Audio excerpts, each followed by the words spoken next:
God is not through with you yet. Can you repeat after me? God is not through with you yet.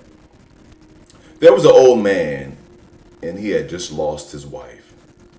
His wife for many years had passed. And his son, he had one son by his wife. And the son did not even come to his mother's funeral.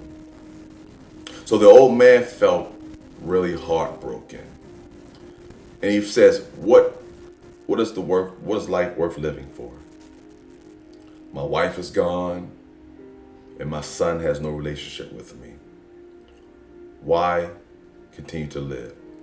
So the old man purposed in his heart that he was going to end his life because life was not worth living. Well, the old man got up from his house and he said, I'm going to take a bus ride. And wherever this bus takes me, that's going to be my final destination. I'm going to die. So he gets on a bus, and the bus rides for a couple hours, and he's on this long journey. Doesn't know where he's going, but he's just taking this journey. And he gets to a bus stop. The bus stops for a break. So the old man departs the bus, and he's walking around this area he's not familiar with. But he sees a huge forest. And he says, well, I'm going to walk into that forest, and I'm going to end my life there. I'm going to die in that forest. So the old man walks to the forest. The bus departs. And he purposed in his heart that he had nothing to live for, and he was going to die in that forest. Well, as he walked into the forest, it was a very thick forest.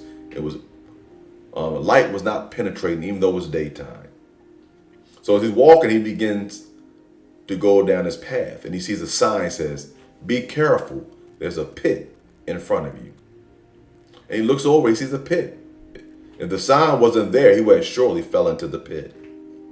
So he goes around the pit like, man, okay, I want to put that sign there. So he continues to walk, and he becomes thirsty. And he sees some water, and he walks and says, well, I'm going to drink some of that water over there. He walks over to the water, and there's a sign that says, don't drink this water, it's poisonous. There's some other water over yonder. So he follows to the next spot, and he sees the fresh water. And the sign says, you can drink this water, it's safe. He drinks the water to refreshen himself. And he's wondering, who put these signs here?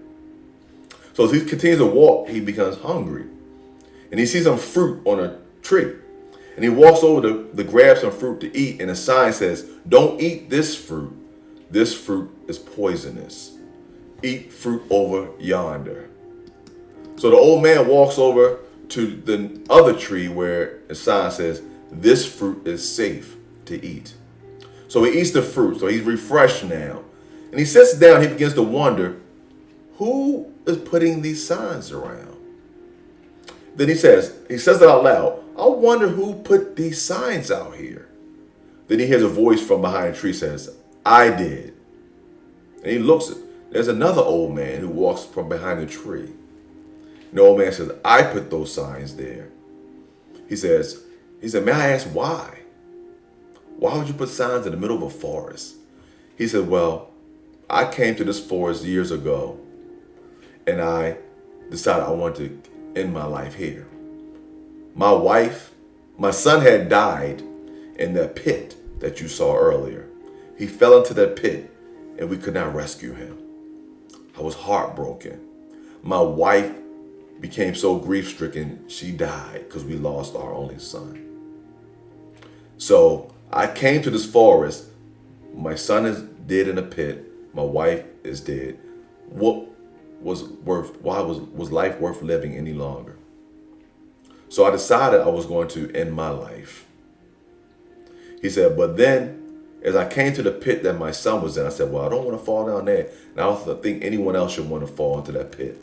So I put the sign there. And as I was going, I getting hungry and thirsty. And as me having a background in geology, I know what's good fruits, what's good water, and so forth. So I began to put signs to help folks who were coming to this forest looking for water, fruit, or to avoid falling in the pits. So I put those signs up. And as I come out here every day, I see those signs have saved many lives. Just like those signs saved your life. So I come to realize that I have much life to live. and my life is there to help others live. So that message is for someone today. You may feel like life is not worth living.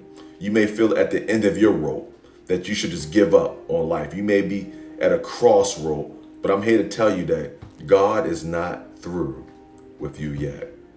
You have much to live for. Don't quit. Don't give up. Trust in the Lord. You have much to live for. God bless you. Amen.